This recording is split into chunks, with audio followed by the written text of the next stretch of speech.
What's my story? What's going on? Without further ado, let's get to it. They're taking the children and psychologically molesting and abusing your children in the schooling systems because they have white skin, because they're members of Western kind. So when it comes to this anti-white hatred, teaching white children in primary school up through high school to hate themselves, to hate their ancestors, obviously someone like myself takes the intelligent and compassionate position to protect those children, those innocent children, from being abused with that psychological trauma which makes them hate themselves for being white. It's literally a part of the curriculum. It's a part of the education system. They call it things like critical race theory.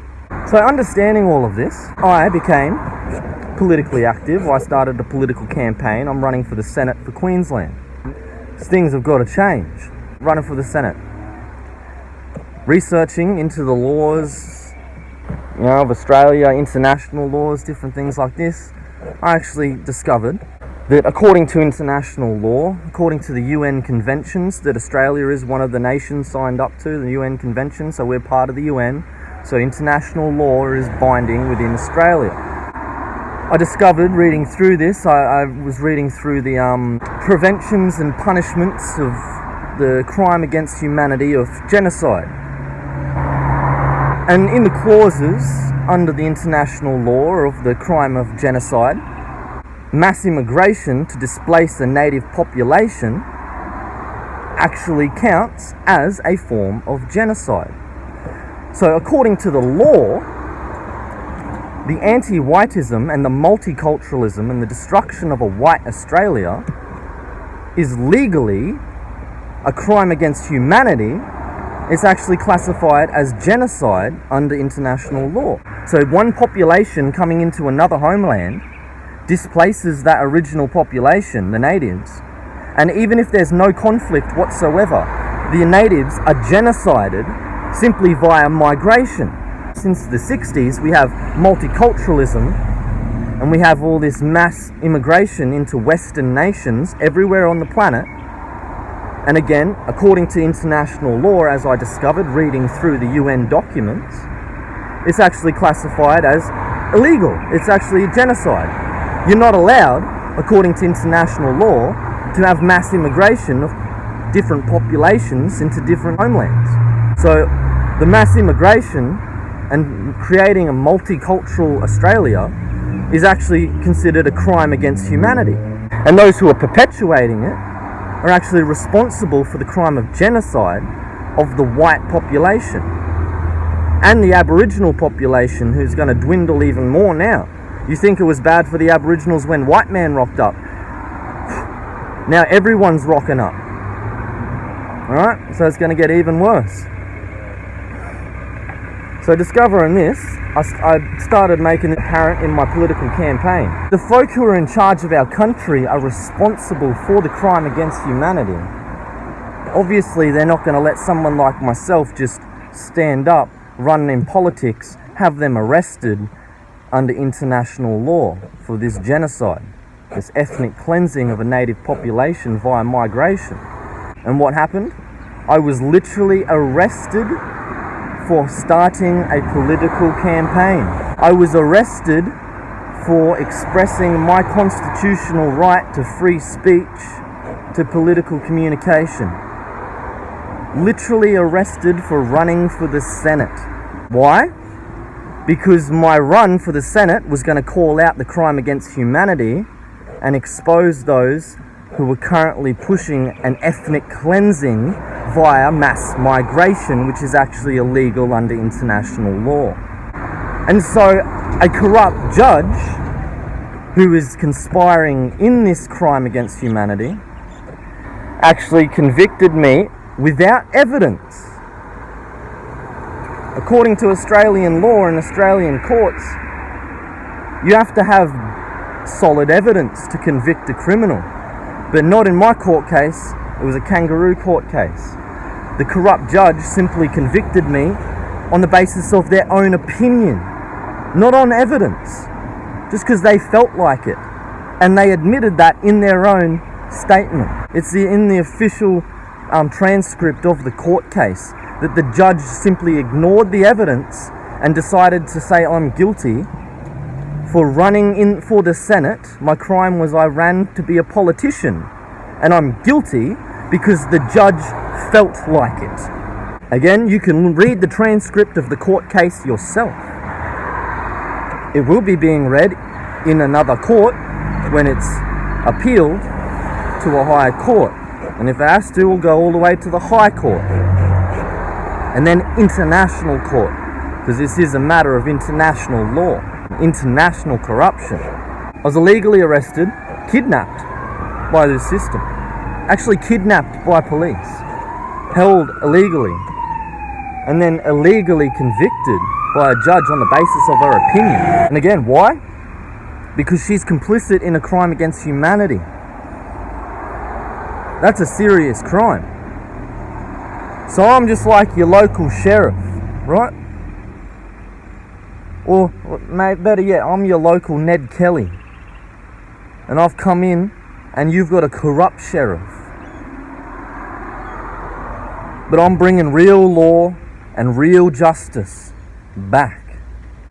And again, I've got all the evidence. I've got recorded transcripts from court cases. I've got legal documents from the UN itself that back me up and prove me right. There's a lot of corruption in the judicial system. So we got officers, we've got lawyers, we've got prosecution from the federal government. Right?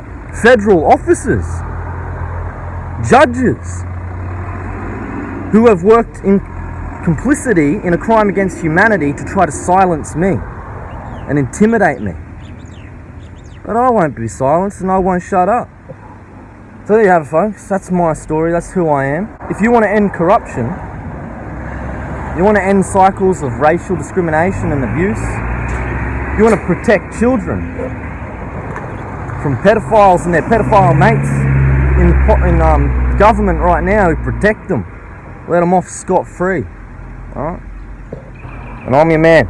Vote Foster for the Senate for Queensland. It's only one small step, but we're going to take back Parliament, the people, and we're going to weed out the corruption. This is a tree of justice, nobility, virtue, truth, honour, and dignity. So you can cut one branch down, but you'll never stop this forest.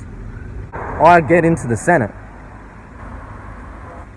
and they go to jail. You just know how it works. If you just, on the day in court, you plead guilty to being complicit in a genocide by trying to silence folk like myself from calling out the crime, well then obviously you'll get a lesser sentence. You might get parole or probation or something. You might not get incarcerated. But you're going to have to plead guilty for complicity in genocide. And if you try to say you're innocent and try to cover that up when we've got all the evidence proving that you are guilty, even the UN documents back me up and prove that I'm right and that you are guilty, and it's not going to be pretty. You're going to get a real bad sentence, right? Showing no remorse for your actions. But either way, that's the future, folks. Call me crazy, but your kids are going to hate you and love me. Because while you abused them with anti-whiteism, acted as if it wasn't real, let them be victims in an ethnic cleansing, heroes like myself stood up and saved their lives. The anti-white abuse of children, which is leading to white erasure. And ultimately, if nothing is done, will lead to the complete ethnic cleansing and extinction of every last white person from the face of this earth. So you either join the anti-whites and the corrupt system and push that ethnic cleansing, or you stand against anti-whiteism, because history is going to remember the players on this stage.